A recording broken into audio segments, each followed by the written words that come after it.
এবারের নির্বাচন ইতিহাসের নির্বাচন, এবারের নির্বাচন পরিবর্তনের নির্বাচন। এই বাংলাদেশের চলচ্চিত্র শিল্পী সমিতি জন্ম হওয়ার পর থেকে 1984 সালে জন্ম হওয়ার পর থেকে ফাইট ডাইরেক্টর কখনো ইলেকশন করে নাই। কিংবদন্তি আনোয়ারার কোন শিল্পীর মেয়ে কখনো ইলেকশন করে, এই প্রথম ইলেকশন করতে যাচ্ছে। আপনারা আরমান সম্বন্ধে কি জানেন? আমার অনেক স্টুডেন্ট ছিল, আমি বলছি না এটা আমি কেন এখানে আসছি, আমি কি করতে পারবো ওটা বলছি না, কিন্তু আমি আরমান সম্বন্ধে বলতে চাই। হুইজ দি আরমান, এটা জানতে হবে আপনাদের। না জানলে আপনারা ভোট কেন দিবেন তাকে, এটা আপনাদের জানতে হবে। আরমান কে?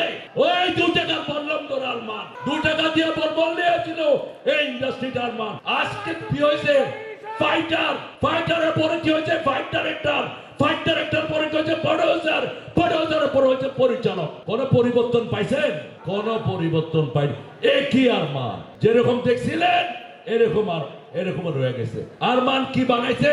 ছেলেরে বানাইছে ডাক্তার, মানুষের সেবা করার জন্য। মেয়েরে বানাইছে কি?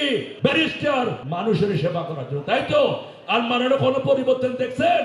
হ্যাঁ, এই 500 টাকার পাঞ্জাবি, এই 200 টাকার শার্ট পরে যাচ্ছে, সবাই লোকে কাঁধে কাঁধ মিলিয়ে চলছে।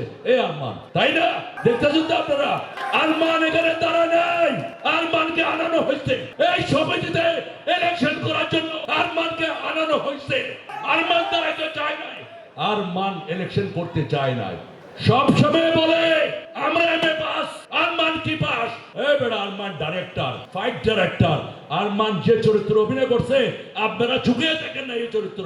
তারে ফাইটার বলেন? হ্যাঁ, এখন তারে ফাইটার বলেন। এলে বলেন না এমএ পাস কইরা বিএ পাস কইরা বহুদিন আমাদেরকে দৌড়াইছেন, কথা বলতে দেন নাই, ইচ্ছা জোর করে বুঝলে রয়েছেন। এদিন এখন আর নাই, দিন বদলে গেছে। দিন কিন্তু পরিবর্তন হয়ে গেছে, পরিবর্তন। ওই দিন আর চলবে না, ওই দিন আর চলবে না। আর মান সম্বন্ধে বলেন, আরে বেটা